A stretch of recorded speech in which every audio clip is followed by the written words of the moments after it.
Olá pessoal, tudo bem? Este vídeo tem o propósito de ser uma aula avulsa, um pouco mais breve, sobre alguns pontos importantes de história antiga, que podem nos interessar, especialmente no âmbito do nosso curso de Introdução aos Estudos Clássicos. Então, alguns eventos sobre os quais eu vou falar aqui são mais importantes do que outros, de tal maneira que muito do que eu vou mostrar nas próximas telas pode depois ser lido por você com mais calma no documento que eu vou deixar indicado ao fim desse vídeo. Então eu vou chamar a atenção para alguns pontos específicos, para algumas datas específicas e procurar mostrar a relevância delas para o nosso curso. Então vamos lá. Um pouco de história, mas, obviamente, qual é a dimensão dessa história? Obviamente, não é desde o início do universo até hoje. Nós vamos começar por algo mais próximo, relativamente, claro, lá antes de 6.500 a.C., com alguns pontos importantes aqui que vocês devem ter visto em algum momento na formação de história de vocês. Aqui eu coloco apenas para constar, certo? Como eu disse no começo, alguns eventos são mais importantes, outros menos. Então aqui, caçadores da Idade da Pedra na Grécia continental. Eu vou mencionar alguns nomes geográficos aqui, alguns nomes de lugares, e eu deixo para vocês como sugestão de pesquisa a geografia desses lugares, que vocês busquem mapas desses lugares na internet ou nos livros, como vocês quiserem. Já um pouco mais adiante no tempo, comunidades agrícolas estabelecidas na Grécia continental. A Grécia tem a parte continental, mas também tem a parte das ilhas, a parte das ínsulas, das ilhas. Um pouco mais adiante no tempo, pessoas vindas da Anatólia. Eu deixo para você pesquisar a região da Anatólia na internet depois, ou em algum livro que você prefira. Pessoas vindas da Anatólia, dessa região, assentam-se na Grécia continental e em Creta. Creta, que é lá uma das ilhas, lá embaixo, no mapa do Mediterrâneo, como vocês verão depois, muito importante por conta da cultura que ali se estabelece a partir dessa época. E por essa época também nós já temos registros de uma protoescrita, símbolos, ideogramas, mnemônicos, enfim. Avançando um pouco mais no tempo, por volta de 3.500, 3.400, essas datas, todas elas são aproximadas, já observo isso. Nós temos a invenção da escrita, na Suméria. É aquele sistema cuneiforme da Mesopotâmia, que é composto basicamente por signos de palavra mais signos de sílaba. Essa distinção é importante para depois, porque a escrita, como nós de maneira geral a conhecemos, a escrita alfabética, não funciona exatamente dessa forma. E há também o sistema de hieróglifos egípcios, aqueles signos de palavra mais signos de consoante. Bom, isso aqui, como eu disse, é apenas para constar, para você ter um ponto de referência para aquilo que virá depois.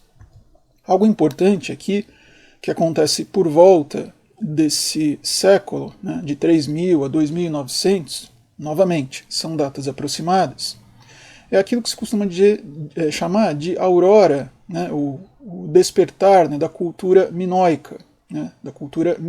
Novamente eu coloco aqui Creta.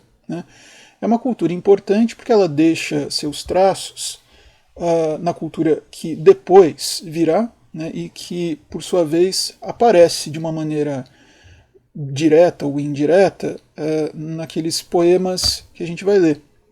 Bom, é também por essa época que se tem o registro dos primeiros assentamentos, ou de um primeiro assentamento na região de Troia. Vocês depois verão nos mapas onde é essa região de Troia. É também a época de uma cultura distinta que emerge nas Cíclades, que são as ilhas que ficam ali no sudoeste do Mar Egeu. Como eu disse lá no começo, a Grécia também é formada por ilhas, e um conjunto de ilhas chamadas de Cíclades é importante, especialmente importante por conta da cultura que lá emerge por volta dessa época. E há também evidência de assentamentos em outras regiões. Algumas delas vão ser especialmente importantes porque serão o lugar de nascimento ou lugar de vida, né, de alguns dos poetas que nós vamos estudar, como por exemplo Naxos, como vocês verão depois, ou Mykonos, enfim, nós vamos ver isso mais tarde. Então, como eu disse, a importância aqui da cultura minoica, né, avançando um pouco mais no tempo, né, ou seja, indo para frente, nós temos por volta aqui de 2800, 2700, notícia de invasores com conhecimento de trabalho com metal, né, o bronze, né, quando a gente faz aquela divisão em idades, né, com base nos metais, essa é basicamente a idade do bronze, chegam à Grécia continental. Então aqui é a primeira vez que eu menciono mais especificamente a Grécia continental como o espaço que nós estamos examinando. De novo eu deixo para vocês a dica de procurarem a geografia desses lugares na internet. Eu não vou colocar nesse vídeo porque ficaria muito longo. E é também o desenvolvimento, o início do desenvolvimento de uma classe mercantil já com uso de símbolos, né, para as mercadorias. Veja que isso ainda é muito recuado no tempo, isso vai mudar bastante, né, por volta lá dos séculos que vão nos interessar mais diretamente.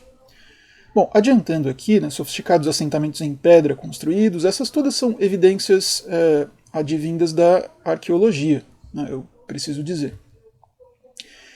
É por volta de 2100 a 2000 a.C. que há a notícia de migrantes da Ásia Central, os chamados Minyas, né? Falantes do quê? Falantes de uma língua indo-europeia. Eu deixo para vocês também pesquisarem o que são as línguas indo-europeias, né? Porque esse é um conceito importante para a nossa compreensão do lugar do grego, do latim e de outras línguas nesse universo antigo. Bom, esses falantes de uma língua indo-europeia chegam à Grécia continental e integram-se com os locais. E olha só, são os que a gente pode chamar aqui, entre aspas, de os primeiros gregos. Eles trazem também com eles o culto a um deus celeste, posteriormente conhecido como Zeus. Né? Então essa é uma informação, digamos, de natureza de natureza arqueológica, mas também de natureza religiosa, de natureza cultural, né, importante. Então eu deixo aqui marcado, deixo aqui em destaque essas noções, para que depois vocês possam pesquisar um pouco mais sobre isso, se tiverem interesse. Seguindo adiante no tempo, nós temos aqui, por volta de 2000 a 1900, os primeiros palácios, né, lá em Creta, na ilha de Creta, né, em Knossos e Festo, que são palácios descobertos no século XX pelas escavações de Arthur Evans, que é um nome importante na arqueologia, né, e na descoberta de muita informação importante do ponto de vista arqueológico em Knossos e Festo. E eu coloquei aqui separado uma informação lateral, né, possível contato, há evidências de possível contato da civilização lá das Ilhas Cíclades, aquelas que eu mencionei, com os minoicos, ou seja, a civilização ali de Creta. Já começa a ficar, digamos, mais importante para nós, a partir dessa época aqui, veja, Micenas, guardem esse nome, se torna a principal potência da Grécia. Mar Egeu, Ásia Menor, Anatólia, Síria, Egito, sul da Itália, Sicília, Chipre, Sardenha. Alguns desses lugares eu sugeriria a vocês que vocês pesquisassem, seja na geografia, seja na história, seja, enfim, numa fonte que seja útil para você entender a importância desses lugares, né, na geografia do Mediterrâneo, na geografia da Europa antiga. Por que eu digo que aqui nós já temos coisas importantes? Porque nós temos alguns nomes, como Micenas, Atenas, Tebas, Pilos, Tirinte, Esparta e Ítaca, que são nomes que vão aparecer nos poemas homéricos, né? São nomes, em geral, associados a personagens importantes. Vocês vão ver, por exemplo, um nome importante associado à cidade de Pilos, ou eu vou chamar aqui de cidade apenas por economia, por simplicidade. Ou Ítaca, né? Ítaca lá de Ulisses, ou de Odisseu, como você quiser chamar. Nós vamos voltar a esses nomes depois, mas eu gostaria que você já tomasse nota da importância desses nomes, né? Nomes importantes de cidades ou de lugares que reaparecerão na nossa leitura dos poetas. Bom, aqui eu faço uma descrição rápida da sociedade micênica, não vou tomar muito o tempo do vídeo com isso, mas apenas para observar aqui esse conceito do anax, né, que é um chefe, né, que está acima de todos os outros, e é uma palavra importante também para os poemas homéricos, porque vários dos chefes lá mencionados são designados com esse termo, né, anax, né, o rei, o chefe, né, o principal. Nós vamos voltar a isso depois. Bom, mais adiante no tempo, erupção do vulcão Intera, na chamada Ilha de Santorini, né? Mais adiante no curso eu vou mencionar qual é a relevância disso daqui, né, ou qual é o sentido de eu mencionar isso agora. Coloco algumas observações aqui sobre os micênicos, né, a civilização micênica, que é agora a principal potência, e essa é uma informação importante para a nossa leitura depois dos poemas homéricos. Os micênicos invadem Creta e fazem de Knossos o centro administrativo. Então há uma mudança por volta dessa época aqui na configuração ou na distribuição do poder, né, no Mediterrâneo, no mundo antigo, dos minoicos para os micênicos, né? E daí a civilização minoica, como eu coloco aqui, chega ao fim, né? Claro que essa é uma observação bastante genérica, é apenas para constar aqui a informação. Você pode ler mais sobre isso nas indicações que eu vou fazer mais ao fim do vídeo. E os palácios lá de Knossos, enfim, Festo, são incendiados. E a cultura cicládica, não por acaso, também sob a influência dos micênicos. Então, você já percebeu que por volta dessa época, os micênicos começam a tomar conta ali daquilo que era antes, ou que estava antes sob o poder dos minoicos. E é por volta dessa época também que se tem também o registro do uso da escrita alfabética, ou seja, de símbolos e signos representando sons individuais, que é diferente daquela escrita cuneiforme, por exemplo, lá do começo, como eu falei, que era uma escrita que representava conceitos, ideias, palavras, mas agora é uma escrita que já divide a faixa sonora e com signos consegue representar sons individuais. Isso é extremamente importante para o desenvolvimento dos sistemas alfabéticos, que depois vão ser importantes para o registro da literatura, ou para o registro daquilo que nós chamamos de literatura. Bom, então, importância aqui o uso da escrita alfabética ali na região da Síria e da Palestina. Nós vamos seguir adiante. Por volta ali de 1300, 1200, nós temos Knossos, lá em Creta, destruída por invasores desconhecidos, né? São informações novamente da arqueologia. Nós temos o influxo de invasores dórios, né, que são um nome importante, os dórios, né, vindos do norte, que aparentemente anuncia o fim dessa tão importante cultura micênica, né? E olha só, é a época também que a gente poderia dizer idade de ferro, ou idade do ferro, né, em vez do bronze, né, por causa do uso do ferro. Isso anuncia, de certo modo, o fim da cultura micênica. E olha só a época, entre 1300 e 1200 a.C. Né, todas essas datas, obviamente, antes de Cristo, aqui decrescendo, né, como você já percebeu. E uma informação curiosa, também vinda da arqueologia, diz respeito a esta Troia. Veja, 7A é apenas uma designação típica do conceitual da arqueologia para designar uma camada de escavação no local, certo? Então um local é escavado e dentre as camadas que nós temos, que são escavadas, né, que são descobertas, algumas conseguem ser identificadas e datadas, né, e podem ser mais bem descritas. Então, uma das camadas, veja, Troia 7A, porque existem outras camadas, é possivelmente a Troia de Homero, é por volta dessa época que aparentemente teria sido destruída.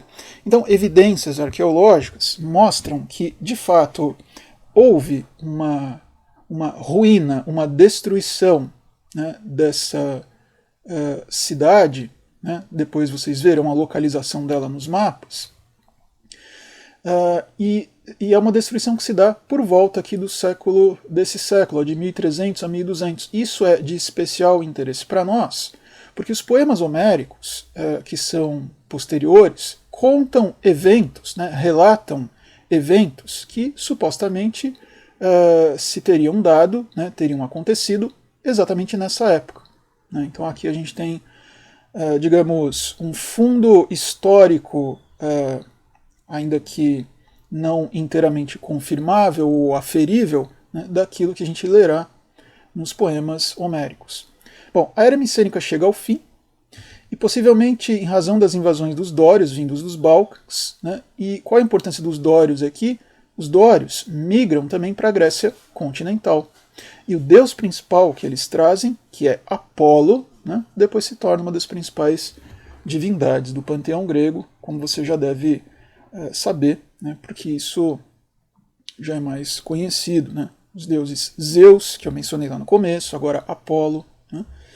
Bom, seguindo aqui, um pouco mais adiante no tempo, 12 cidades da Ática, da região da Ática, né, lá na Grécia continental, unidas por Teseu, que é uma figura do mito ou da lenda, né, mas que eu coloco aqui também para exemplificar como que nesse momento mito, lenda e história às vezes se entrecruzam, né, como a gente já viu um pouquinho aqui nesse caso de Troia. Então, 12 cidades da Ática, unidas por Teseu, segundo a lenda, formam a importante cidade-estado de Atenas, né, originalmente um assentamento micênico, veja só, onde reaparece aqui, originalmente um assentamento micênico em torno da Acrópole. Né. E aqui eu faço uma descrição rápida da sociedade da Ática, né, da cidade-estado de Atenas, também não vou me deter sobre isso, vou seguir. E vou mencionar rapidamente aqui esse período, aqui por volta de 1100, 1000, talvez até um pouco mais adiante, até 900 aproximadamente, né, antes de Cristo, que é o que na descrição da história tradicional é normalmente chamado de Idade das Trevas, né, Dark Ages. É um período sobre o qual pouco se sabe, porque é um período também em que há um aparente abandono da prática da escrita, e se costuma dizer que é assim, Idade das Trevas, por conta de sinais de empobrecimento, sinais de despovoamento, né, na Grécia continental, né, na Grécia de maneira geral. As razões para isso não são bem conhecidas, e eu posso, ao fim, mencionar para vocês onde vocês podem estudar um pouco mais sobre isso. Aí tem aqui uma outra camada das escavações, na Troia 7B, compare aqui a Troia 7A, né, destruída, a cidade abandonada por vários séculos. Essas outras camadas aqui, elas não nos interessam tão diretamente, mas eu menciono aqui para que você tenha uma ideia das datas. Veja, a cidade é a mesma, só que o nome da camada é outro, porque ela se refere a esta cidade neste período de tempo. Né? Bom, eu coloquei aqui distante, longe, uma nota, uma informação importante, né, que diz respeito ao alfabeto fenício. Né? Então, se por um lado há notícia desse, ou aparência, né, de abandono da escrita, por outro, é por essa mesma época, segundo se sabe, que ocorre o desenvolvimento de um sistema alfabético de notação de sons, né? Sobretudo sons consonantais, né, de 22 letras. E esse sistema se espalha pelas regiões vizinhas, e não por acaso ele é de origem fenícia, até onde se sabe. Né? Vocês verão depois que os fenícios eram um povo bastante afeito ao comércio, né, ao trato com outras civilizações, com outros povos. Então, o desenvolvimento de um sistema de comunicação foi fundamental para esse propósito. Né? Bom, seguindo adiante, veja, mais para frente nós temos invasores dórios, estabelecem as margens do rio Eurotas, na Lacônia, e formam a cidade-estado de Esparta. Vou passar um pouco mais rapidamente por isso, porque a gente tem aqui outras informações que você pode depois consultar. Esse período é especialmente importante por causa da expansão do povo grego, uma expansão importante aqui por volta de 900, 800 a.C., que é um período de migração, né, e colonização, uma colonização feita pelos povos gregos, né, de outras regiões, ainda por essa época esparsamente povoadas, ou seja, ainda não havia muita povoação. Né. Os gregos começam a migrar para Chipre, Creta, ilhas do Egeu e Anatólia, até por volta ali do século VI, né, indo para a Magna Grécia, que é uma região importante também depois para o contexto romano, a Sicília e sul da Itália, a Cirenaica, o sul da França e a costa da Espanha. Então, no mapa que eu deixo para que vocês pesquisem depois na internet, ou enfim nos livros de história, como vocês quiserem, no mapa seria legal que vocês dessem uma olhada no Mediterrâneo, em toda a extensão do mar Mediterrâneo, e localizassem esses lugares aqui. Bom, olha só onde nós chegamos, por volta de 800 e 700, novamente, são datas aproximadas, por isso eu coloquei aqui em números mais simples. Né? Isso aqui não é uma indicação precisa do ano, é uma indicação aproximada do ano, em que nós temos aquilo que poderíamos chamar de tempo de composição da Ilíada e da Odisseia. E daí nós entramos aqui, né, além de mencionar já o nome desses importantes poemas, eu menciono aqui a chamada questão homérica, que nós vamos tratar com mais detalhe nas primeiras aulas do curso. A questão homérica diz respeito basicamente à identificação do poeta ou dos poetas que teriam composto a Ilíada. E veja que eu escrevi composição, eu não escrevi escrita, certo? Isso é um conceito também importante que veremos depois. Né? Não falei escrita, falei composição. Aqui a gente tem o início do chamado período arcaico, né, um período de intenso comércio. Essa é uma coisa importante porque ajuda as diferentes partes do mesmo mundo se encontrarem. Isso tem reflexos na língua, tem reflexos na cultura, tem reflexos, por extensão, na literatura que nós vamos estudar.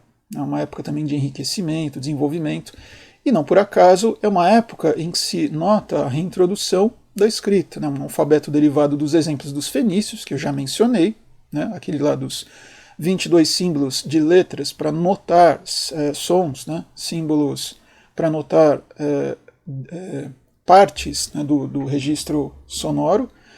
Os gregos adicionam uma ou outra consoante, mais símbolos para as vogais, né, que não havia naquela coleção de símbolos dos fenícios, símbolos para as vogais. E há registros de experiências que os gregos fizeram de escrever da esquerda para a direita e da direita para a esquerda, como aliás, da esquerda para a direita você encontra ainda algumas línguas que fazem isso hoje, né, como o árabe, por exemplo. Da direita para a esquerda, quero dizer. Né? Por volta de 500, a escrita se fixa da esquerda para a direita, né, como nós aqui estamos habituados. Bom, já é possível registrar os poemas da tradição oral. Veja que agora não falo apenas de composição, eu falo em registrar os poemas da tradição oral. E falar de tradição oral é algo também que precisaremos tratar nas primeiras aulas do curso, porque é por meio da tradição oral que esses poemas são transmitidos. E o registro deles por escrito se dá usando, obviamente, o alfabeto grego, usando aquilo que se conhece de tecnologia de registro, né, de texto escrito, E isso tem consequências sobre o próprio texto, sobre a transmissão do texto, sobre a natureza do texto. Nós vamos ver isso com detalhe durante as aulas. O alfabeto grego, assim, é depois adotado por etruscos, úmbrios, oscos e, finalmente, olha só, pelos romanos. Claro que não com o mesmo desenho, né, o mesmo formato, né, muitas letras até com o mesmo formato, mas muita coisa redesenhada, né, transformada.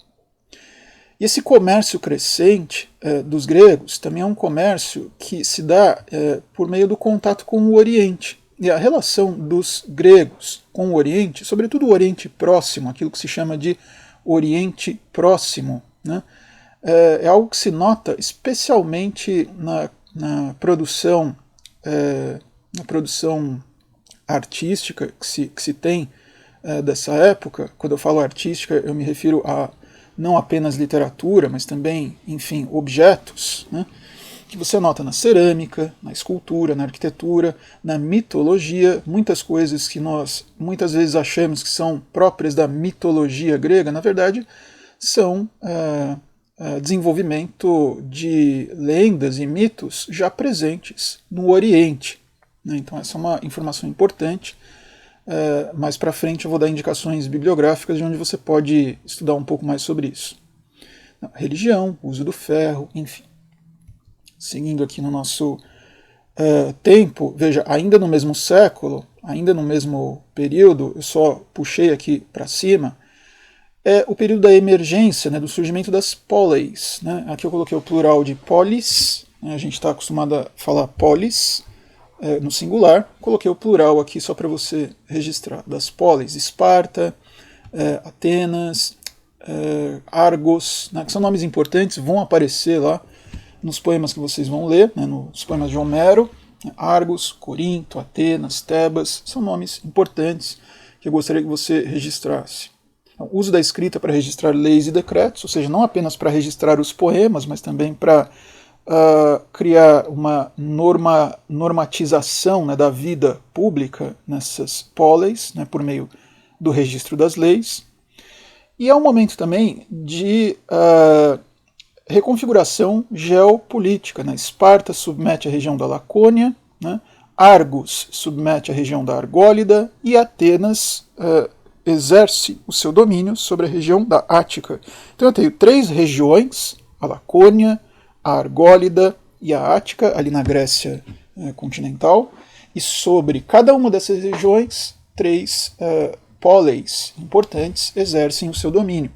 Isso é importante para depois você entender algumas guerras que acontecerão. Por exemplo, uma guerra entre Esparta e Atenas, mais tarde a Guerra do Peloponeso.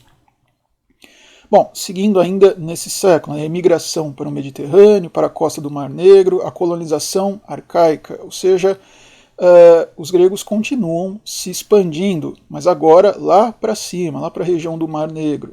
Eu deixo para vocês pesquisarem a geografia desses lugares.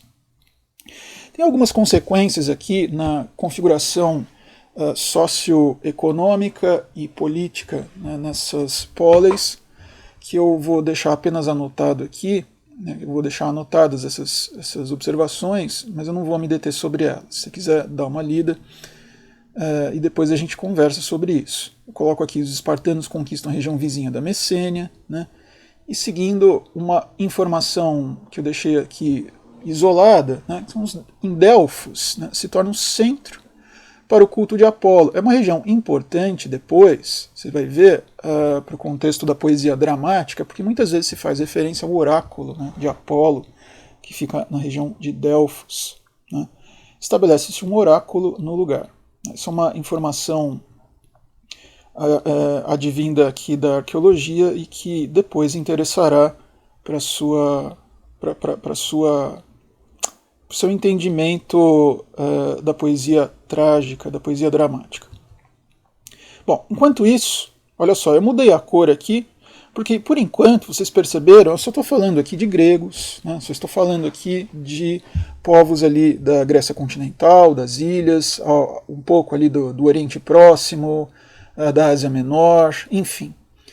Mas deixei para falar agora, né, porque só agora a gente consegue falar deles, falar dos romanos. Né? Enquanto isso, na Península Itálica, então, o que a gente tem que está acontecendo basicamente ao mesmo tempo, aqui, basicamente nesse mesmo século, em que tudo aquilo acontecia ali, está acontecendo, né, entre os gregos.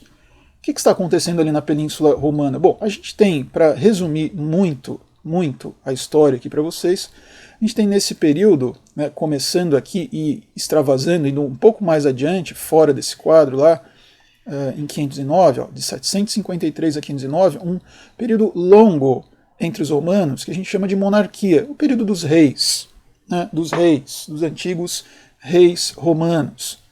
Bom, eu não vou também entrar em detalhe, estou mencionando aqui apenas para que você registre onde que isso entra na história. Então a gente tem aqui Rômulo. O que a gente associa a Rômulo? A fundação de Roma. Estou resumindo a história aqui. A Roma Quadrata, né, do Palatino, que é uma primeira configuração do desenho, né, da geografia de Roma.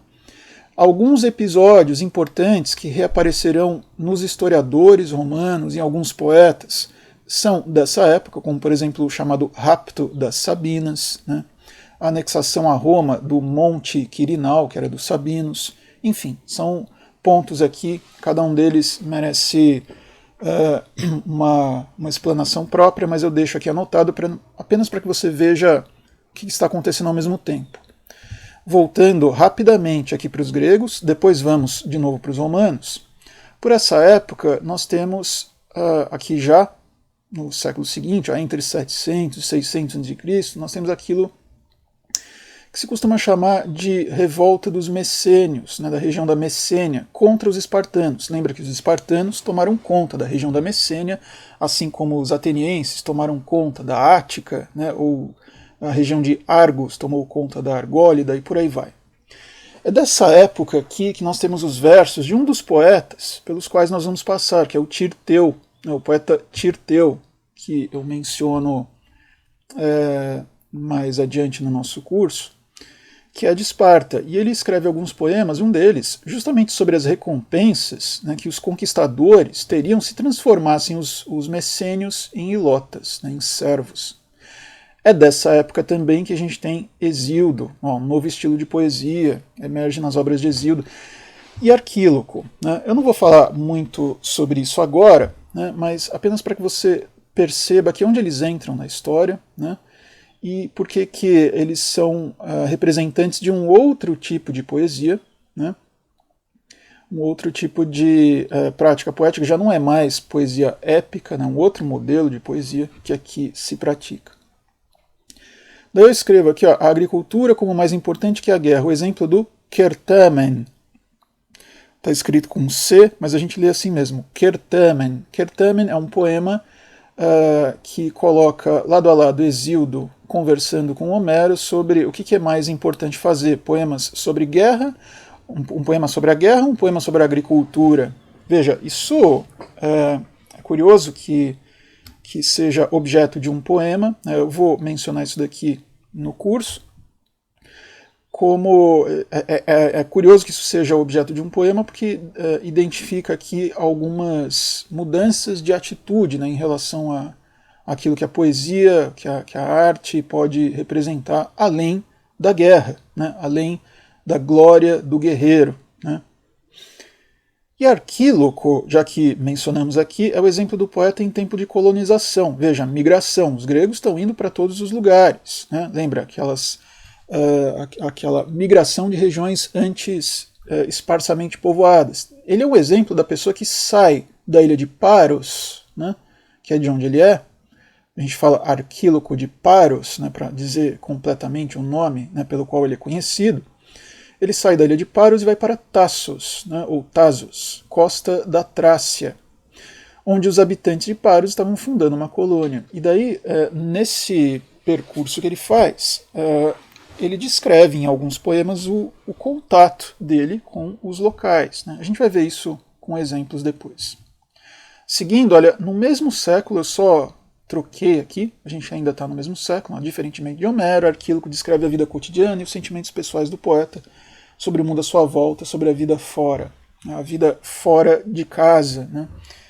Essa é uma afirmação, gente, que depois eu vou matizar, né? Eu vou, de certo modo, modificar um pouco o que está escrito aqui, porque essa é uma visão que contém um certo pré-julgamento, essa de um poeta que descreve os sentimentos pessoais em comparação a Homero, enfim, tudo isso é questionável, não se pode dizer exatamente desse jeito, mas é uma comparação que normalmente se faz. Então eu coloquei aqui para que você tenha onde localizar aquilo. Depois eu falarei mais sobre isso quando estudarmos alguma coisa desse poeta lá no segundo módulo. Bom, ver o poema sobre os nativos traços, uma ameaça constante, a triplamente terrível cidade de Taços. A gente vai ver isso. Bom, tem algumas outras informações aqui de história, não vou mencioná-las, eu vou partir novamente lá para os romanos, para o mundo romano, de maneira geral.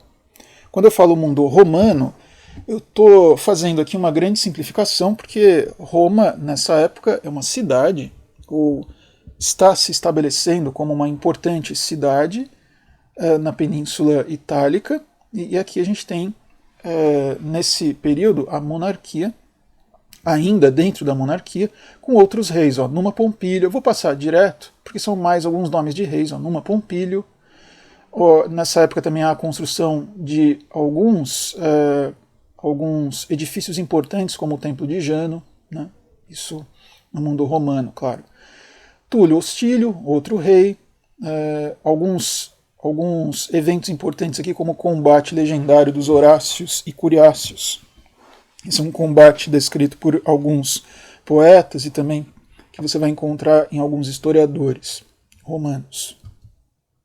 Mais adiante, outro rei, Anco Márcio, que é de origem sabina, era um rei de natureza mais pacífica, religioso e tal. Época de fundação de Ostia, uma cidade portuária importante para os romanos. Bom, voltando aqui para os gregos, esse século, de 600 a 500, a época de Solon, né, que também é um poeta, né, além de um legislador, né, aquele que escreve e edita leis, aqui ele também escreveu poesia. Uma contribuição importante para ele, ou dele aqui, para a sociedade ateniense, é o cancelamento da escravidão por dívidas, né? Então, muita gente que tinha se tornado, muita gente que havia se tornado servo, escravo daquele a quem devia, né, foi libertada. Então essa é uma coisa que normalmente se associa ao nome de Solon. Mas eu deixo aqui essas informações para vocês, eu só coloquei para que você veja. Ele também era poeta, né, tem um poema em que ele diz: eu dei a Atenas, divina cidade, seus cidadãos de volta, dei o poder necessário, o poder sem excessos. Enfim, veremos isso depois. Algumas outras informações de história, que, olha, por volta ainda do mesmo século, uma importante aqui é o florescimento do comércio, da indústria, e muito, muito importante aqui são esses festivais, que são festivais religiosos, mas também são festivais, digamos, de natureza cultural mais ampla, que são as Dionísias e as Panateneias. Há quem fale Panatenaicas, enfim, Dionísias e Panateneias. Mais adiante eu vou falar um pouquinho mais sobre esses festivais, mas por hora saibam que nesses festivais, até onde se pode dizer, poemas ou versos ou cantos da Ilíada, da Odisseia eram recitados nesses eventos, né, além de outras coisas que aconteciam nesses eventos aqui, que veremos depois. Bom, eu vou deixar aqui essas outras informações de sociedade, de política, como estão, depois vocês podem dar uma lida. Para nós aqui o que importa nesse momento que acontece por volta desse século, né, aqui 559 em diante, é a expansão dos persas, né, ou a ameaça que vem do outro lado, certo? Então são os medos ou os persas que vêm, eu coloquei aqui em resumo para vocês, ameaça. Os persas estão de olho na Anatólia para expandir seu império. É aquele momento das guerras entre os persas, ou o início, né, a aurora dessa fase da história em que os persas começam a expandir o seu domínio lá da sua região, mais a leste, né, pensando no mapa aqui, até ameaçar os gregos. Né? Então, as cidades jônicas, que são domínio grego, na costa oeste da Anatólia, já estão aqui sob domínio de Cambises II. Para resumir bem isso daqui, é a guerra dos persas contra os gregos. É algo que você pode ler em Heródoto. Né? Mais adiante eu vou mencionar isso para vocês. Algumas outras informações aqui que são de cultura, de religião, de filosofia, não vou tratar disso especificamente. Coloquei aqui para que você tenha a noção das datas, né, alguns daqueles filósofos pré-socráticos famosos, né, que muitas vezes são mencionados, não, Tales, Anaxímenes, Anaximandro, Xenófanes, enfim, Xenófanes é um daqueles que também é poeta, nós vamos ver uma coisinha ou outra dele, né, Heráclito e por aí vai, que são nomes importantes aqui por volta dessa época. Outros detalhes importantes também de datas que serão interessantes para o segundo semestre, porque dizem respeito à poesia dramática, né, ao teatro, né, à comédia, à tragédia. Mas eu volto aqui na corzinha diferente, olha, para falar dos romanos de novo, terminar aqui essa parte da monarquia, né, que termina por volta dessa época. A monarquia vai até 509, porque a partir daí começa a república, ou seja, já não é mais rei, mas são cônsules. Né? Ou seja, essa é uma passagem famosa, né, na política, na história romana, que é o fim da monarquia, né, e o início da república, em que se estabeleceu o sistema de 2 cônsules, né, um para frear o poder do outro, né, para resumir bem aqui a história. Em vez de ter um rei, 2 cônsules, né, 2 chefes, 2 magistrados com poderes políticos, poderes administrativos. Então, vou colocar aqui o nome dos últimos, não. Tarquínio Prisco, Sérvio Túlio, né, até Tarquínio o Soberbo. Né, Tarquínio o Soberbo ele vai até o final propriamente da monarquia, porque é com ele que termina, não à toa ele era designado o Soberbo, né, era um rei descrito como uma personalidade violenta, né, ele constrói algumas coisas, mas ao fim é deposto pelo povo. Vocês podem ler um pouco sobre Tarquínio, sobre esses reis, né, da monarquia romana, e o que vai acontecendo com eles em Tito Livio, né, ou em outros historiadores, como eu vou mencionar depois para vocês. Bom, início da República, aqui em 509, e daí, de 509 até o fim da República, a República termina lá no século I, é mais adiante, então não vai aparecer aqui. Mas o início dela eu deixo marcado para vocês aqui. E no contexto romano nós temos ainda as guerras púnicas. Né? As guerras púnicas, veja que eu coloquei a data aqui, olha. Eu coloquei a divisão em alguns momentos das guerras púnicas, né, para que a gente tenha uma noção do que acontece. Né? Eu coloquei aqui, ó, de 509 até as Guerras Púnicas. Então, a luta entre patrícios e plebeus e a conquista da Itália. Se você olha o mapa da Península Itálica, o que acontece ali nesta época é uma progressiva expansão do poder, né, dos patrícios, o poder dos romanos, versus o poder das cidades vizinhas, de tal maneira que Roma vai aos poucos expandindo o seu domínio por toda a península. E quando termina, e quando consegue concluir essa expansão, ou pelo menos se estabelecer como grande poder na Península Itálica, os romanos começam a se expandir para fora, né, começam a dominar o território externo, e daí entra um dos principais adversários dos romanos, que foram os cartagineses. Né? Os cartagineses, esse povo do norte da África, portanto já fora da Península Itálica, no norte da África, né, terra de Cartago, que será muito importante para nós depois, na leitura da Eneida.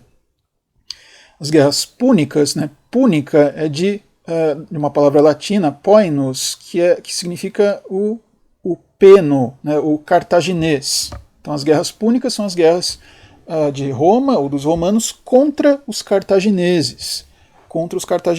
Na história, normalmente se diz que eram guerras, ou foram guerras, de disputa por colônias e entrepostos comerciais dos cartagineses no norte da África. Né? É uma disputa, claro, por poder, né? Por poder político, militar, econômico, enfim, falaremos disso mais tarde. Voltando aqui para a corzinha branca, olha, falando aqui dos gregos, lembra lá que os gregos nessa época estavam enfrentando a ameaça dos persas, então acontece lá uma rebelião anti-persa na Anatólia, que era justamente aquela região que estava sob ameaça direta lá dos persas. Vou resumir a história aqui para vocês. Olha, nasce Péricles, uma figura importante aqui para os gregos, né, para a democracia ateniense. Alguns nomes importantes dos persas: Dario, né, Dario manda o exército para a Grécia, lá dos persas, né, Dario manda exército para a Grécia. Ou seja, os persas já ameaçam aquele povo que nós estamos estudando até agora. Então, persas são derrotados na Batalha de Maratona. E daí a gente tem uma sucessão de eventos que muitas vezes são mencionados pelos poetas, né, como exemplos de bravura dos gregos contra os persas. Claro, nessa visão da história orientada a partir do ponto de vista do grego. Xerxes comanda a segunda invasão persa, derrota dos espartanos em Termópilas. Sabe aquela história de Leônidas e os 300 de Esparta? Então essa é a derrota propriamente dos espartanos na batalha lá de Termópilas.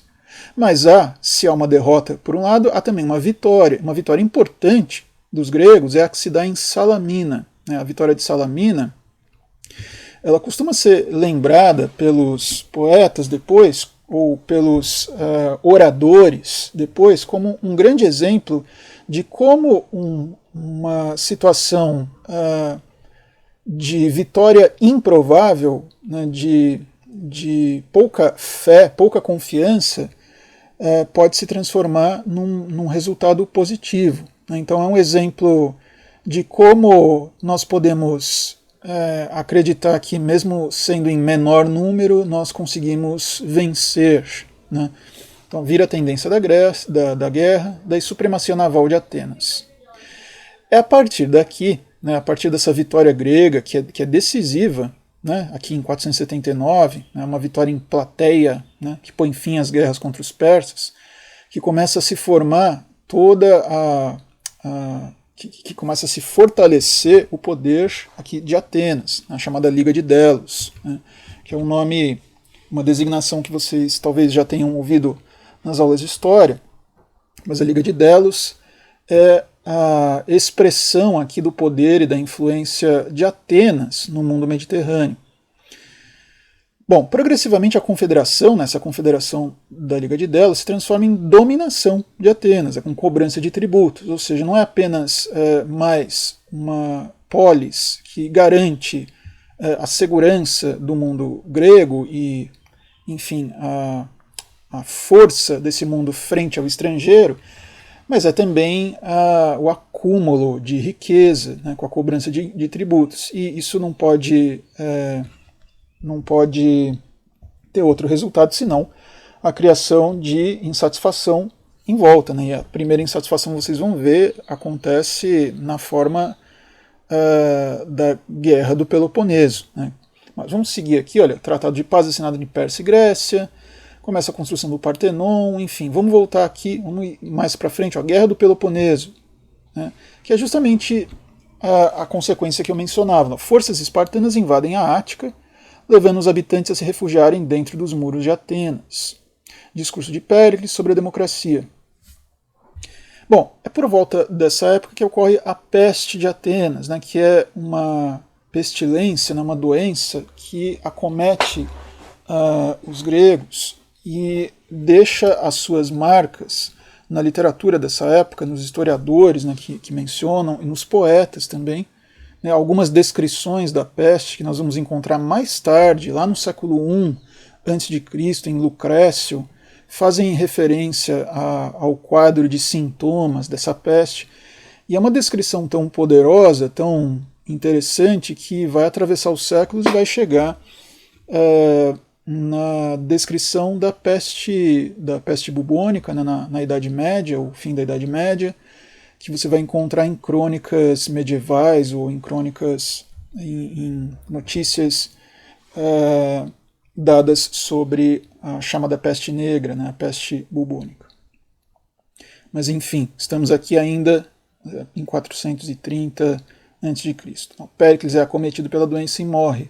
A liderança de Atenas vai para Cleão. Enfim, são detalhes aqui de passagem do poder, não vou me deter sobre eles, só vou deixar aqui marcado. É por volta dessa época também que Platão, né, aquele que você já conhece do mito da caverna, críticas à democracia, república e leis. Bom, a gente pode falar disso mais tarde, só coloquei aqui para que você veja. Né? A guerra do Peloponeso termina com a derrota de Atenas, e a partir daqui começa toda uma reconfiguração do poder no mundo do Mediterrâneo, né, do mar Mediterrâneo, começa toda uma reconfiguração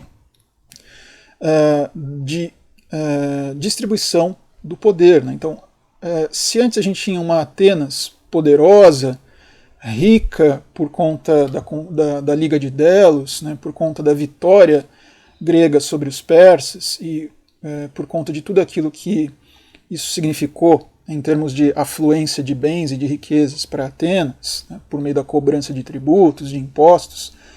Depois disso, né, a Liga de Delos é dissolvida, Atenas se rende, né, lembra da Guerra do Peloponeso, sua frota é destruída e a gente começa um outro período aqui, que é aquele chamado governo dos 30 tiranos, né, que é um outro tipo de governo, já não é mais a chamada democracia aqui.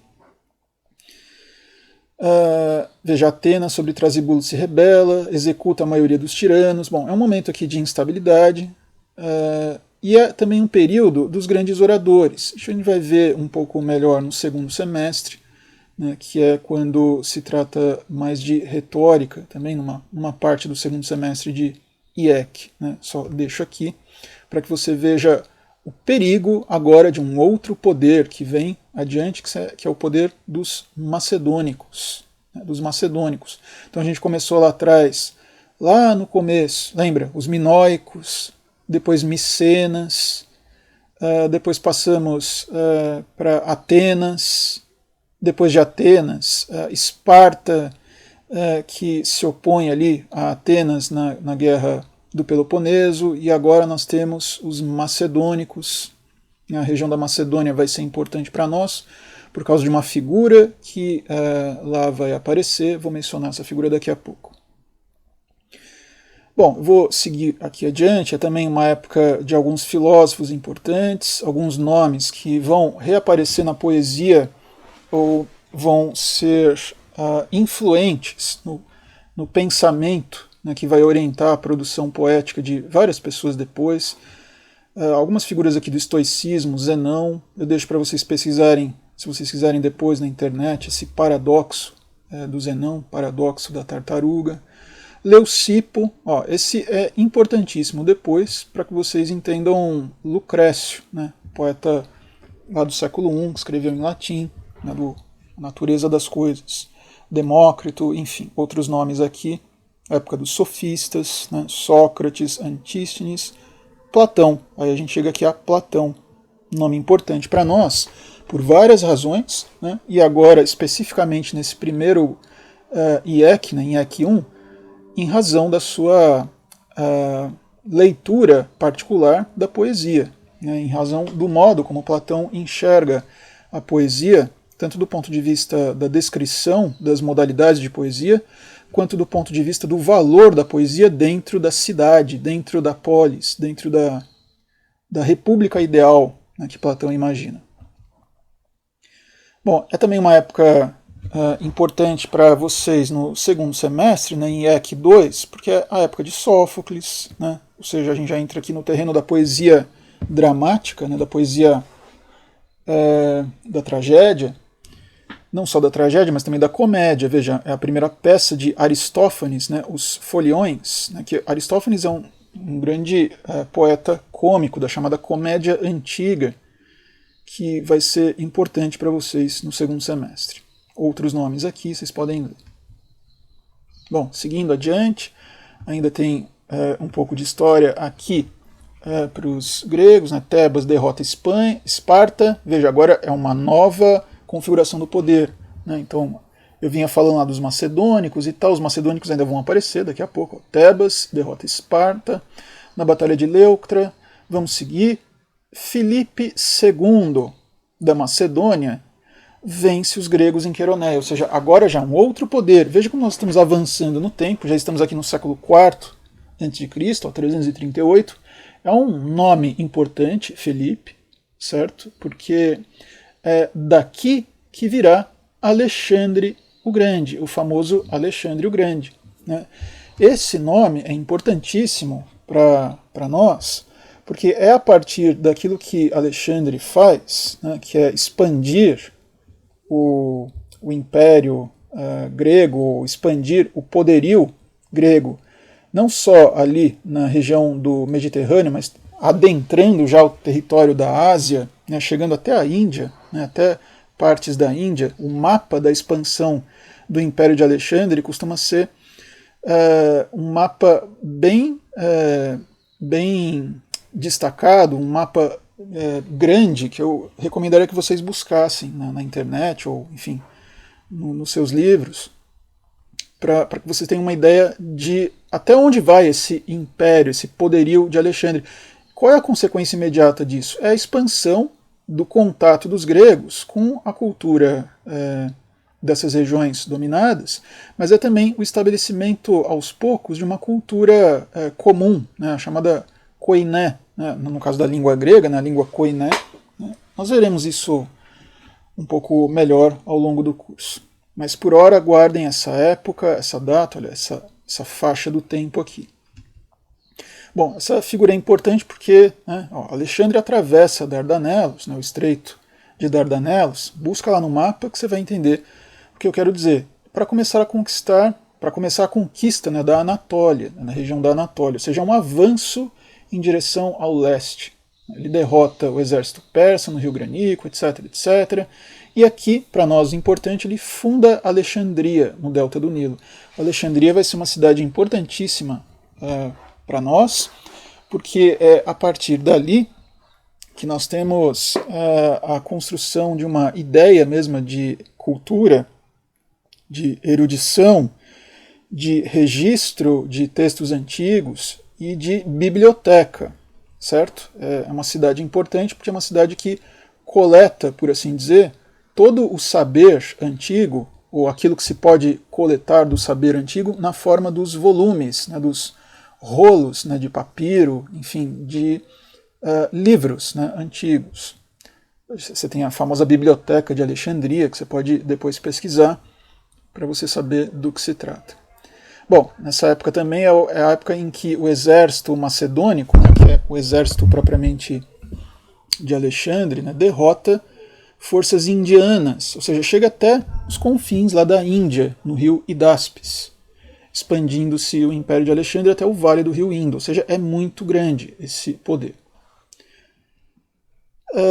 Só que tem um fim, né? Tudo chega a um ponto em que se dissolve. Veja, Alexandre retorna a Susa, né, a cidade de Susa, e em 323 segue para a Babilônia. Ele morre de uma febre.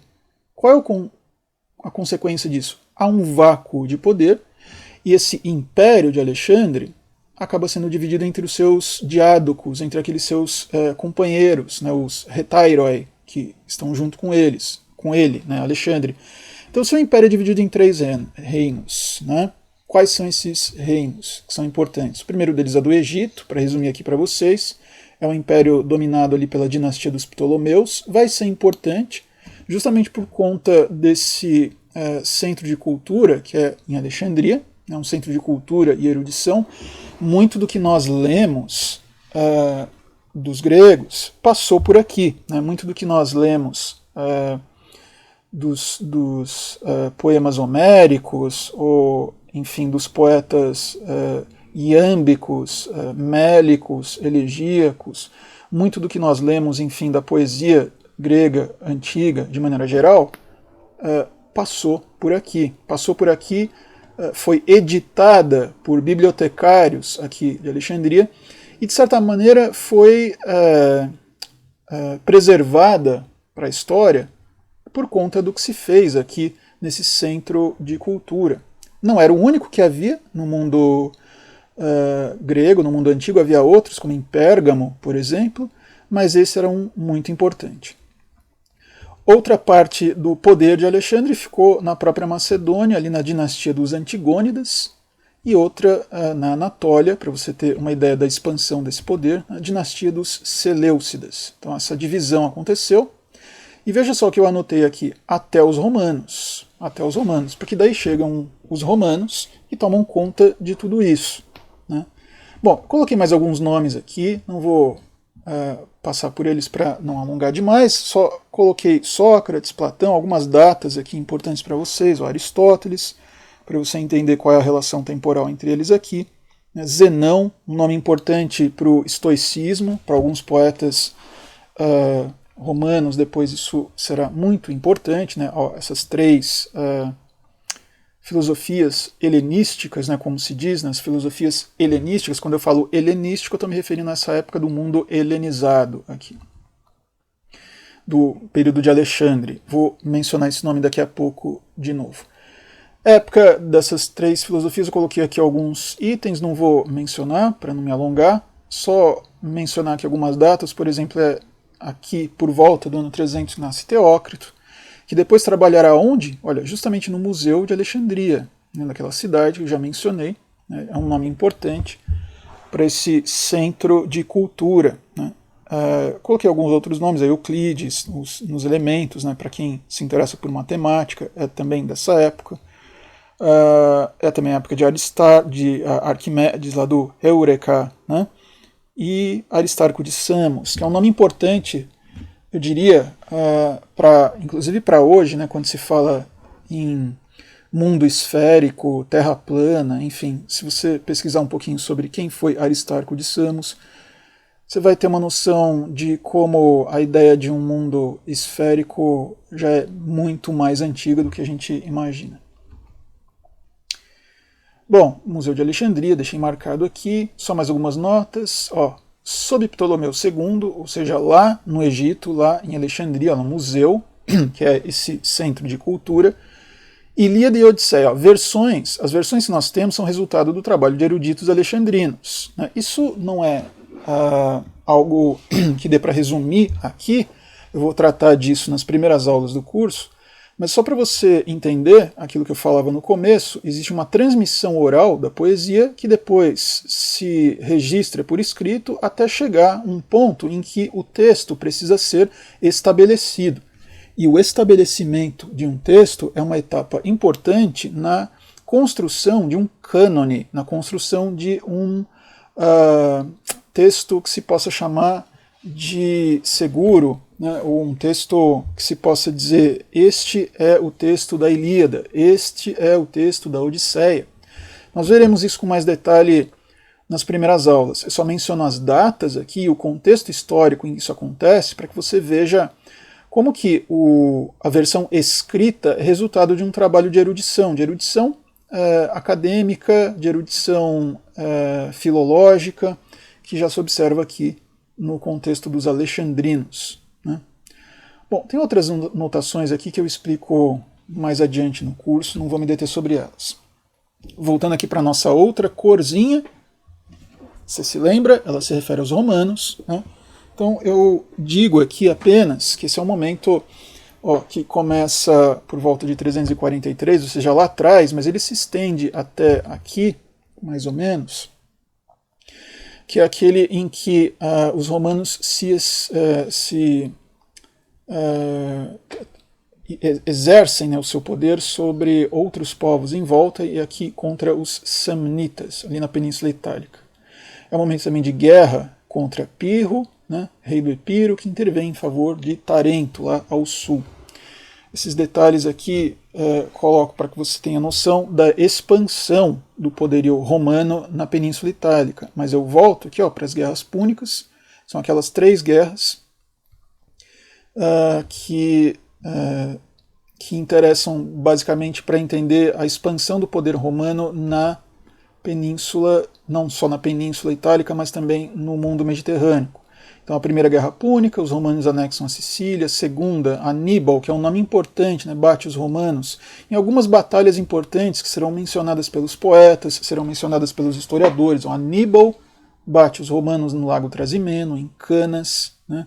E um outro nome importante que simboliza a vitória, né, sobre Aníbal, a vitória romana sobre Aníbal, é o nome de Cipião Africano.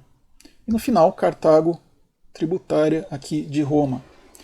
Vamos avançar na história, para a gente não alongar demais. Eu coloquei aqui alguns pontos que são interessantes para você notar a mudança que vai acontecendo na configuração geopolítica, na distribuição do poder na região do Mediterrâneo, na região da Itália, da Grécia, enfim. Na Batalha de Cinocéfalas, né, que fica na Tessália, Flamínio, que já é um nome romano, derrota Filipe V, que é um nome macedônico. Ou seja, os romanos tomando conta do mundo que antes era dos macedônicos, que havia sido dos espartanos, dos atenienses, dos gregos, né, de maneira geral. Então esse é o primeiro ponto. Na Batalha de Pydna, Paulo Emílio, um nome romano, derrota o rei Perseu da Macedônia. Vocês percebem já a expansão dos romanos por volta dessa época, é uma época importante. A Terceira Guerra Púnica, né, de novo aquela guerra entre os romanos e Cartago, é a guerra em que Cartago é destruída. Né? Cipião Emiliano, que é filho do Cipião Africano, o anterior que eu mencionei, toma e destrói Cartago. Eu me refiro várias vezes a Cartago porque esse será um nome importante depois na sua leitura da Eneida, daquele poema do Virgílio que nós veremos. Então, a África, eu coloquei aqui entre aspas, porque é uma designação genérica ali para toda aquela região do norte da África. É reduzida à província romana. A Macedônia é vencida, reduzida à província romana. E olha o que eu coloquei no fim aqui. Múmio, que é um nome romano também, toma Corinto e reduz a Grécia à província romana. Esse ponto é curioso, porque essa data aqui marca uma reconfiguração naquele mapa geopolítico, de tal maneira que agora quem domina é o falante do latim, é o falante dessa outra língua. Até então nós vínhamos falando de gregos dominando outras regiões, claro, dominando falantes de outras línguas também, mas agora a gente tem esse outro elemento aqui na história, que são os romanos. Né? E esse é um período interessante por conta das trocas ou da relação que haverá entre mundo romano e mundo grego, que é tão estudada e tão importante para a literatura, para a cultura de maneira geral, cultura antiga, porque é um momento em que se nota uma influência, para usar uma palavra um tanto imprecisa, mas uma influência muito forte, né, dos gregos sobre os romanos. Isso do ponto de vista da cultura. Mas do ponto de vista da política ou do poder militar, do poder geopolítico, são os romanos que dominam os gregos. Então é um momento curioso, né, que foi descrito inclusive por Horácio. Né, aqui eu coloquei uma figuração para que você tenha o registro. É um momento em que Horácio, que é um poeta lá do século I, lá para frente, né, numa das suas epístolas, descreve assim: Graecia capta, a Grécia capturada, né, nessa época, olha, a Grécia capturada. Ferum victorem cepit, a Grécia capturada capturou o seu feroz vencedor. Olha que curioso, a Grécia capturada capturou, é o mesmo verbo em formas diferentes. A Grécia capturada capturou o seu vencedor, o seu feroz vencedor, que são os romanos. Ou seja, os romanos venceram a Grécia do ponto de vista do poder militar, do ponto de vista da geopolítica, mas esse vencedor, que é o romano, foi vencido, Foi vencido porque foi capturado pela Grécia. Capturado em que sentido? Nesse em que Horácio diz, olha, a Grécia capturada capturou o seu feroz vencedor e trouxe para o agreste Lácio, né, para o rude Lácio, as artes. Trouxe a cultura, as artes para o Lácio. Ou seja, essa é uma visão, claro, é uma visão um tanto datada, mas ao mesmo tempo significativa, de uma apreciação que se faz da cultura a partir de um contato entre duas civilizações. Uma dotada de extremo poder militar, os romanos, outra numa linha descendente, né, de influência geopolítica no Mediterrâneo, a Grécia. Uma domina a outra militarmente, politicamente. A outra domina a primeira culturalmente. Ou seja, Roma tem o poder político, tem o poder militar, mas é a Grécia que tem o poder, nesse caso, de trazer as artes, né, as artes, a cultura, a literatura, enfim, para o mundo ainda rude, ainda agreste do Lácio. Como eu disse, essa é uma visão um tanto reducionista, mas que descreve uma atitude, uma maneira de ler esta época, né, ler o que acontecia nesta época. Eu digo que é uma maneira um tanto elementar, porque não descreve com precisão aquilo que já acontecia no contexto latino, no contexto interno da Península Itálica, de maneira independente, por assim dizer, dessa influência direta dos gregos nos séculos 3, 2 a.C.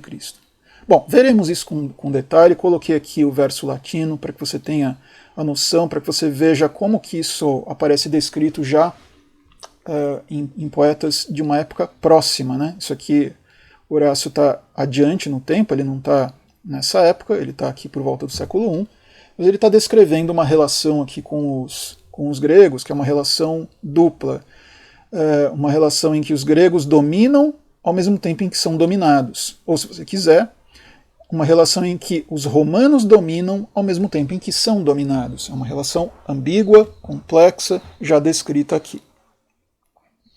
Bom, seguindo então, para a gente terminar essa sessão da história aqui, tem o fim das guerras púnicas até a morte de Sila, tem outros eventos aqui que acontecem, né, o reinício das lutas sociais em Roma, alguns nomes importantes dos tribunos da plebe, né, o Tibério Graco, enfim, eu deixo aqui para que vocês depois pesquisem, são nomes que aparecem muitas vezes nas aulas de história antiga. Alguns outros nomes que serão importantes, como Mário e Sila, que serão importantes no segundo semestre, se você quiser estudar história, né? Sila é um ditador, né, que fez proscrições, né, fez listas de inimigos ali no mundo romano, para que esses inimigos fossem mortos, enfim, é uma sucessão interna já agora dentro do contexto romano. Um importante inimigo dos romanos, que será Mitridates, né, já aparece aqui. Mais adiante, olha, já terminando aqui, olha, já por volta do século I a.C. até o nascimento de Cristo, esse é o NC, para você entender, o nascimento de Cristo. Pompeu e César, aqui a gente tem a formação lá dos triunviratos, né? Nesse primeiro ponto aqui é aquela guerra, né? aquela disputa, na verdade, entre Pompeu e César. Eu vou deixar aqui para que você leia, são dados importantes aqui do final da República, ou do momento em que duas grandes forças, dois grandes poderes começam a disputar no âmbito da política romana, e essas duas grandes figuras são Pompeu e César. Bom, a formação do primeiro triunvirato, Pompeu, Crasso e César. Não vou falar muito disso, vou mencionar só a figura de Cícero aqui, que é importante também, para você no seu segundo semestre, né, que você vai ver algumas coisas de retórica.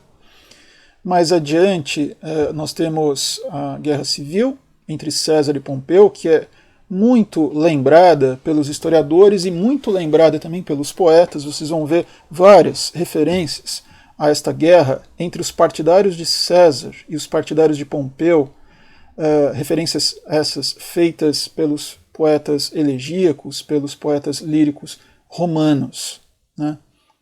Isso é um período da história romana que fica muito marcado na memória do romano e na memória da poesia, né, como um momento de dissolução dos laços que poderiam unir, né, os dois lados, né, os dois extremos aí de uma sociedade.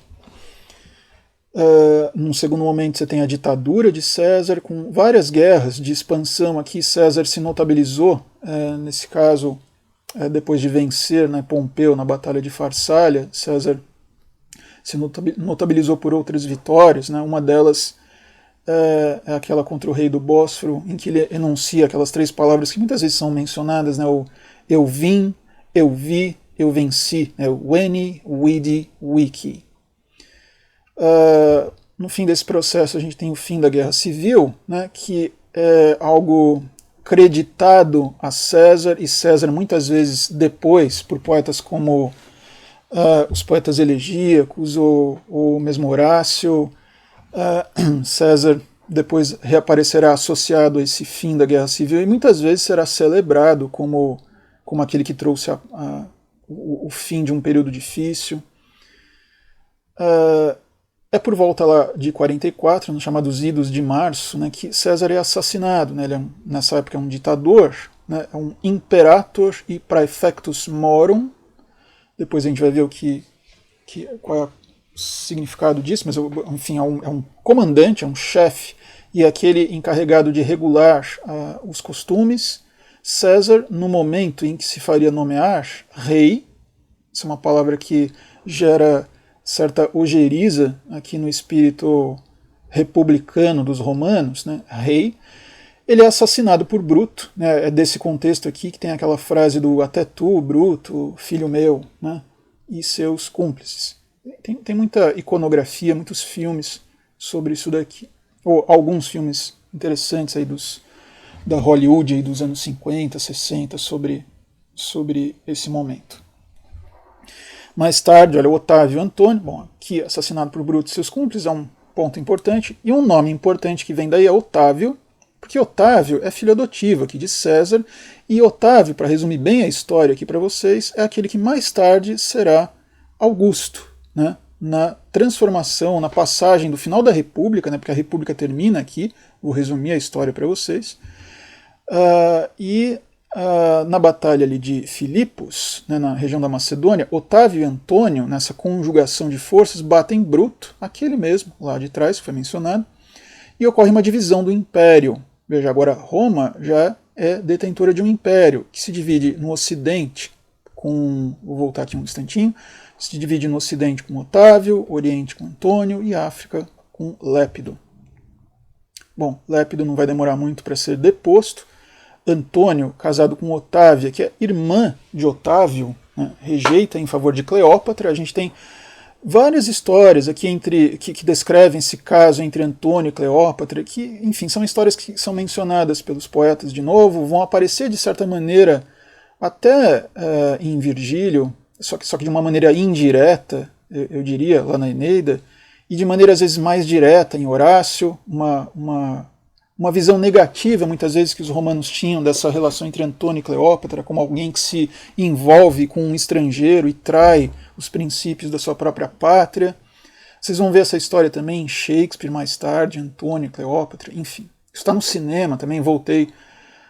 Você pode ver alguns filmes, de novo, lá da Hollywood, lá dos anos 50, 60, você vai ver alguns filmes, principalmente o próprio Cleópatra, né? Enfim, Otávio e o Senado declaram guerra contra Cleópatra. No final, para resumir a história aqui, suicídio de Antônio, Cleópatra, e Otávio, o grande vencedor da parada aqui, é declarado, recebe o título de Augusto.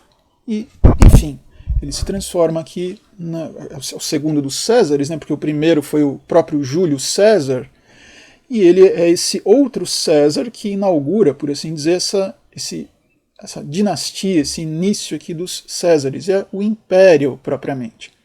E quando a gente fala em Império Romano, do ponto de vista geopolítico, ele já existe na prática antes, né, com a dominação no Ocidente, no Oriente. Mas quando a gente fala em termos de sistema de governo, politicamente falando, então a gente tem aqui nessas datas a expansão, a faixa de tempo aqui coberta pelo Império. Daí, para resumir bem a história para vocês, tem aqui Augusto I, tem os Césares, os imperadores depois que vem, veja, a gente já está transitando aqui, ó, depois do nascimento, antes do nascimento de Cristo, 27 a.C., até depois, até bem depois, aliás, não, 476 depois de Cristo. Então, Augusto, Tibério, Calígula, Cláudio, Nero, etc., imperadores proclamados pelos soldados, Galba, Otão, Vitelli e outros tantos, Vespasiano, Tito, Domiciano, os Antoninos, Nerva, mais à frente ainda no tempo, estou avançando no tempo, Trajano, Adriano, Antonino, Marco Aurélio, Cômodo, né? Cômodo, para quem assistiu lá o filme do Gladiador, é o Cômodos, né? É esse daqui. Bom, seguindo um pouco adiante, estamos terminando aqui, não se preocupem, eu sei que está longo, você pode, obviamente, pausar o vídeo, não precisa assistir tudo de uma vez, mas eu queria colocar tudo aqui para que a gente pudesse ter uma visão de conjunto. Bom, não vou falar aqui desses imperadores específicos, porque cada um deles demanda algo particular. Só vou mencionar aqui na cor branca, de novo, uma menção ao sítio de Troia, abandonado, isso já em 300, 400 depois de Cristo, muitos séculos depois, abandonado, desaparece sob o monte de Hisarlik, na Turquia, até as cidades serem novamente descobertas muitos séculos depois, lá no século XIX, por Heinrich Schliemann, que é um nome importante na arqueologia no final do século XIX, né, que vai redescobrir aquelas camadas lá de Troia, como eu mencionei para vocês no começo. Olha só como a gente se encaminha aqui. Diocleciano, Constantino, tem a divisão do Império em Império do Ocidente, Império do Oriente. O Império do Oriente segue até lá no século XV, só vai cair diante dos turcos otomanos. Já o Império do Ocidente, né, ó, nessa divisão que eu marco aqui, ó, Império do Ocidente e do Oriente. O Império do Ocidente já vai cair no século V, em 476, é uma data famosa, né, quando Roma aqui é tomada por Odoacro, o rei dos Érulos. Daí a gente começa a entrar naquele contexto das invasões bárbaras, até culminar aqui no fim propriamente do Império do Ocidente. Ele já não consegue se sustentar mais com uma sede de poder apenas, essa divisão já havia sido anunciada aqui, mas para o contexto do Ocidente, o que a gente costuma chamar de começo da Idade Média. Né? Começo da Idade Média. E daqui para frente é história, né? É história, Idade Média, enfim, eu mencionei lá de Constantinopla, tomada pelos turcos, assim, fim do Império do Oriente, Império Bizantino, fim da Idade Média, né? Normalmente, são datas normalmente aceitas, né? Convencionalmente aceitas como datas de início e fim da Idade Média. É por volta dessa época que nós temos a invenção lá de Gutenberg, que vai permitir justamente a transmissão de vários daqueles textos que durante a Idade Média eram copiados à mão pelos monges copistas nos mosteiros, enfim, nos diferentes centros de cultura espalhados pela Europa já bem dividida, né? E tudo isso começa a ser recolhido e reescrito, né, impresso, de tal maneira que possa ser copiado, possa ser transmitido, e é a partir daí que a gente tem aquilo que se convencionou chamar de Renascimento. Né? Bom, isso já é uma outra história, isso demanda uma outra aula, né?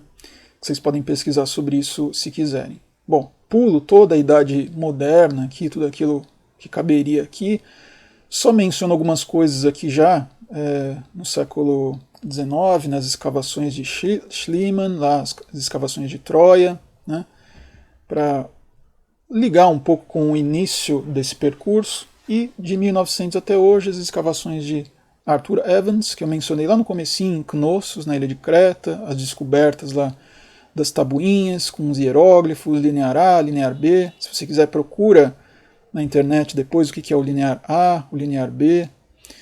E em 39, algumas descobertas importantes aqui sobre aquelas cidades de Micenas, Tirinte, Tebas, né, que são descobertas interessantes para quem quer saber um pouco mais sobre o mundo homérico. Né. Bom, eu vou avançar aqui, porque, veja, a gente tem, para nosso interesse aqui, uma periodização que pode ser útil para você se organizar. Toda periodização é uma construção artificial, né? Não preciso enfatizar mais esse ponto. Vamos falar sobre isso nas primeiras aulas, não se preocupem, mas eu coloco uma periodização aqui que, embora possa ser artificial, ela é útil para você localizar diferentes nomes que vão ir aparecendo ao longo do curso. Então, entre os gregos, entre os romanos, eu coloquei aqui mais ou menos uma coisa simultânea, o que está acontecendo entre os gregos, o que está acontecendo entre os romanos. Nos romanos eu coloquei do ponto de vista da história também, né? Nos gregos eu coloquei aquilo que se costuma chamar de período, entre aspas, que é o período arcaico, né, por volta aqui do século VIII ao século V. O período chamado de clássico, e eu coloquei entre aspas, porque essa é uma designação que depois nós vamos examinar na nossa aula número 1, aqui entre o século V e o século IV, o período helenístico, que é de extrema importância para você entender a poesia feita pelos romanos. Veja, o período helenístico grego tem grande influência sobre a produção poética romana. E depois esse chamado período imperial, aqui, ó, esse NC, Nascimento de Cristo. Então tudo que está antes desse NC é antes de Cristo, o que está depois de Cristo. Até 476 aqui, como você já viu nos quadros anteriores, que é o período aqui de conclusão, ou de término, ou de queda do Império Romano do Ocidente, né, e início da Idade Média. Entre os romanos, tem aqueles períodos que eu mencionei nos slides anteriores, a monarquia, a república e depois o império, né, começa lá com Augusto. Coloquei algumas datas aqui de referência, só para você ter aproximadas, né, são datas, algumas delas mais precisas que outras, né. E do ponto de vista da fase, de novo entre aspas aqui, porque, novamente, isso é uma construção questionável, mas enfim, do ponto de vista das datas, normalmente se entende que aquilo que se tem de escrito ou de matéria escrita pelos romanos, ou no contexto romano, entre o século VIII e o século III, corresponde a uma chamada fase primitiva. Veja, primitiva não quer dizer ruim, não quer dizer pior. Primitiva quer dizer apenas primitiva, uma fase anterior, certo? De pouco contato com outra cultura que não seja a cultura local, né? Mas enfim, tudo isso veremos depois com mais detalhe. Essa fase aqui do século III ao I a.C., a fase helênica, como eu disse, é aquela de grande contato aqui do período helenístico grego, de grande influência, por assim dizer, dos gregos aqui com a sua cultura, com a sua literatura, com a sua filosofia, né, sobre os romanos. Esse é um período importante, como eu já mencionei.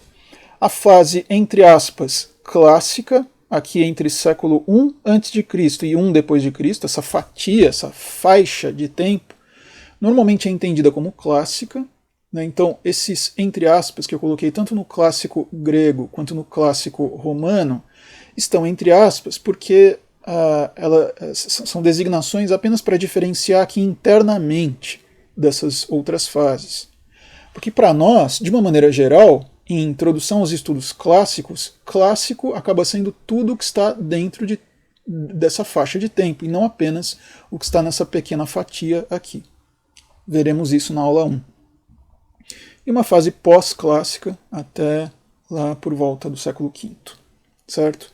Bom, dentro dessa periodização, eu vou dar um exemplo rápido aqui para você entender qual é a relevância disso para você nesse momento. Então, se nós temos dois poetas lá, como Homero, da Ilíada, da Odisseia e Virgílio, e eu coloco os dois um do lado do outro, porque Virgílio imitou muito Homero, e Virgílio compôs a Eneida pensando muito na Ilíada, pensando muito na Odisseia, né?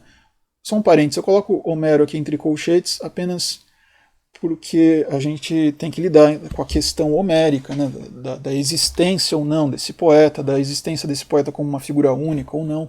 Enfim, vamos presumir aqui que seja uma pessoa única, certo?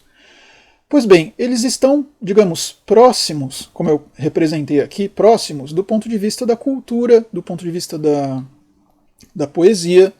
Só que do ponto de vista da história, são poetas que estão distantes, né? Cada um num extremo aqui. Homero está lá atrás, aproximadamente no século VIII, e Virgílio está aqui, olha, no século I a.C. Então, essa distância entre eles tem consequências. Né? Tem consequências, porque Virgílio não lê Homero diretamente. O Virgílio lê Homero, lê um Homero mediado por uma tradição de poesia que vem nesse intervalo. Então Virgílio, por mais que possa ter contato com o que a gente chamaria de poesia homérica original, a leitura que Virgílio faz também é uma leitura mediada culturalmente por tudo aquilo que aconteceu nesse intervalo, sobretudo pelo que acontece aqui, olha, no período helenístico, né, porque Virgílio também foi um leitor de Apolônio de Rhodes, que é um poeta aqui desse período. Né? Então, quando você lê a Eneida, não entenda apenas como um poema que retrabalha coisas que você leu na Ilíada e na Odisseia. Também é isso, mas não apenas isso. A Eneida é muito mais do que isso, porque ela precisa considerar, né, Virgílio, quando se relaciona com a poesia de Homero, se relaciona também de uma maneira mediada, considerando aquilo que está entre os dois culturalmente. Bom, veremos isso com mais detalhe nas nossas aulas. Para ir encerrando já essa aula em vídeo, eu vou passar aqui algumas recomendações rápidas de estudo e pesquisa, conforme os itens que eu fui mencionando. Então, do ponto de vista da geografia antiga, eu sugeriria que você desse uma olhada. Você pode pesquisar sobre a Ásia Menor, sobre o Oriente Próximo, sobre o Mar Mediterrâneo, sobre a Grécia e Itália, sobre o Império de Alexandre o Grande. São alguns pontos importantes que eu acho que seria legal que você considerasse na sua pesquisa ou na sua leitura, certo? Do ponto de vista da história antiga, na Grécia, eu sugeriria que você desse uma olhada, se você fosse atrás de saber o que foi a civilização minoica, qual a importância de Micenas e Troia, Esparta e Atenas, as guerras dos gregos contra os persas, ou dos persas contra os gregos, ou, enfim, as guerras médicas, né, os medos, ou medos, é uma outra maneira de se referir aqui, de a gente se referir aos persas, a guerra do Peloponeso, né, entre Esparta e Atenas, né, a importância dessa guerra na configuração do poder no Mediterrâneo, Alexandre o Grande, e a consequência da expansão do Império de Alexandre o Grande, que é, para resumir bem a história aqui, a formação do chamado período alexandrino ou período helenístico. Né? Aqui eu coloquei como período helenístico. Então são pontos, principalmente este último aqui, sobre os quais eu vou falar, vou mencionar, mas sem entrar em detalhes. Então muitas vezes eu vou tratar de poética e vou falar da poética helenística ou da poética alexandrina. Entenda, eu estou me referindo a algo que você entenderá melhor se pesquisar sobre o período helenístico.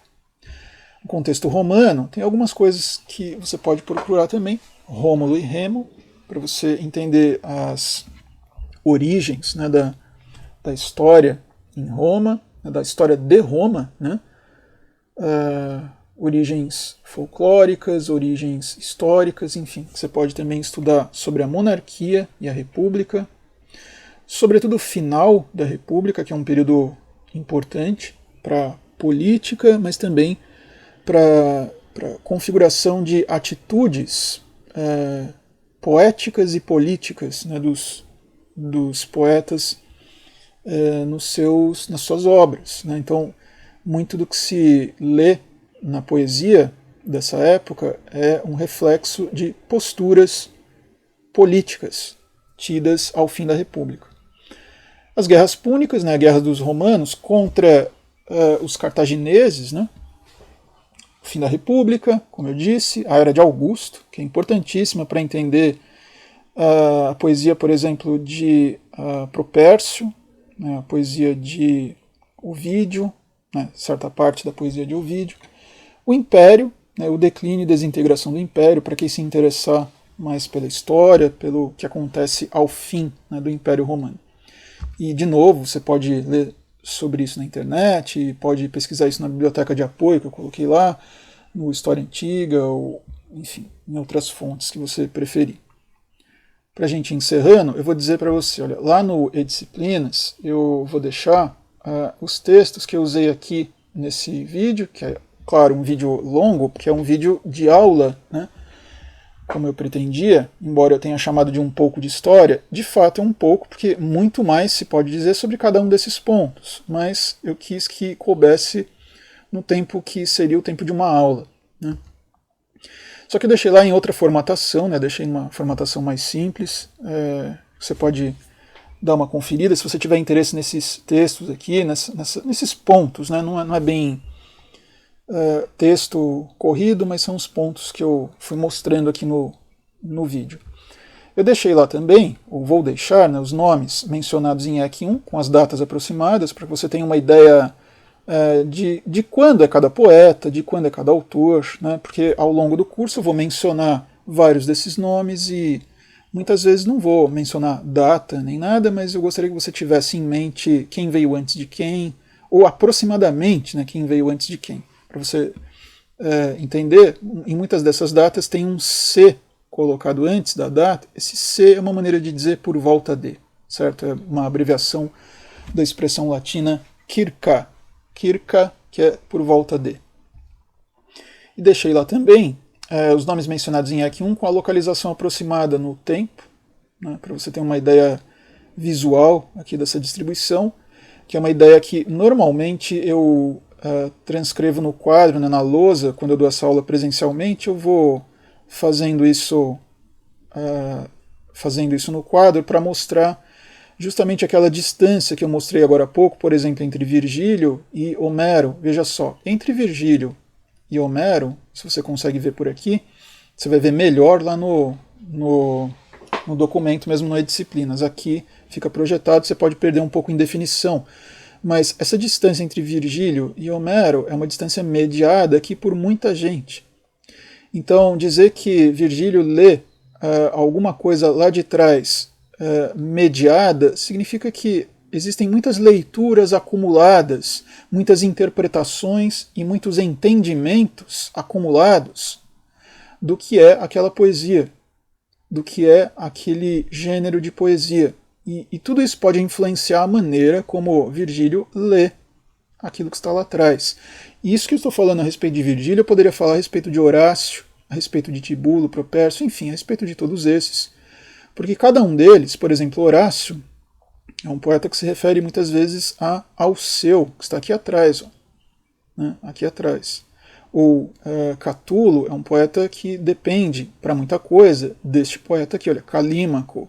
Catulo, aliás, é um poeta que traduz Safo, que está aqui atrás. É um poeta que traduz um poema de Safo. A gente vai ver isso no curso. Enfim, dito isso, para não nos alongarmos demais aqui, eu me despeço deixando essas recomendações e espero que vocês tenham tido paciência para assistir esse vídeo. Eu tentei fazê-lo no período que seria de uma aula. Se você não quiser, obviamente, assistir de uma vez só, você pode ir pausando e assistir aos poucos, mas eu digo que o conteúdo desse vídeo é avulso, é extra, é para que você entenda algumas coisas que vão aparecer ao longo das próximas aulas, e é com esse intuito que eu deixei para vocês. Tudo bem? Então é isso, gente. Espero que vocês tenham aproveitado, que vocês façam essas pesquisas assim que puderem, que estudem e que fiquem bem. Tá certo? Um abraço para vocês, gente. Tchau, tchau.